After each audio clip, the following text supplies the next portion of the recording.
All right, we now have a special Super Bowl edition of Pop News, and Sara Haines is all over it. I brought costumes. With a funny hat. I brought food. You can never complain again. And when it comes to predicting the winner of the Super Bowl, you can either listen to the experts or you can listen to the animals. Altogether, 11 animals have used their psychic powers around the country. One of our favorites is Eli the Ape from Salt Lake City. He's going for a 7th straight year of correct predictions. This year, he clearly believes it'll be a Seattle victory.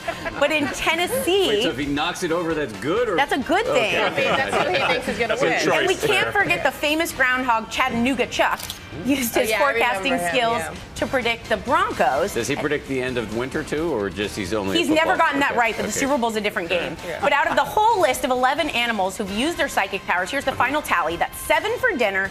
Dinner. Yeah, right. And they're coming to dinner. 7 for Denver and 4 for Seattle. So if that's any indicator, that's against your prediction. I don't know. Is that more or less reliable than be honest? That's my prediction. I am so reliable. I'm going to go with the animals. So all right, now that we know who's going to win, the next logical thing to ponder is what would the Super Bowl look like as a mini bowl? Luckily, the folks at LEGO have unveiled their own model of MetLife Stadium. It's filled with 1,200 tiny football fans, and you can see some are waving flags, others are eating corn dogs. It took more than 440 hours to build the replica using 15,000 bricks. Seriously? Now to a Super Bowl version of Frank Sinatra's New York, New York.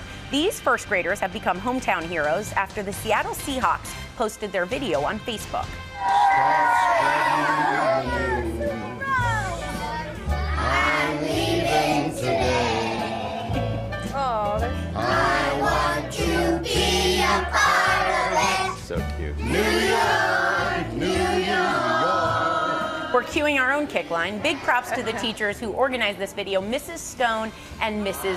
Burke. And now for your favorite part, guys. It wouldn't be a Super Bowl without some delicious snacks. Ooh, nice. Chef Eric Borgia is the executive chef at Delaware North Sports Service. He's the man behind all the game day delicacies at MetLife Stadium. And he told us he wanted to show off the best of New York and New Jersey's food scene. We wanted to feel like a New York Street Festival as you coming into the building. Chef Eric's been good enough to deliver us with some of the sandwiches folks will be snacking on at the game. First is the kitchen sink sandwich. It's got hot dogs and sausage, fried peppers, still going, onions, potatoes, creamy vinegar-based dressing. Next is a corned beef hoagie and Nana Fusco's meatball hoagie. Wow. How do you eat with 2 foam hands on? Is that well, we'd Ron, like to see you try. I'll feed you, Dan Harris. But we'll have all these recipes on our website, goodmorningamerica.com, on Yahoo. And we'd also like to give a big thank you to our friends at 47 Brand for our supporter hats. They're a family-run business and a licensed partner of the NFL, and they helped out earlier in the week, too. So they've outfitted us today.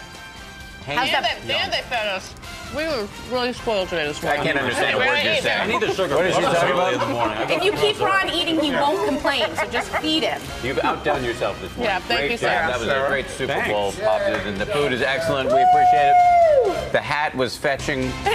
We'll be right back with more GMA. Keep it here as we eat. I brought you a cookie, Dan. Ooh.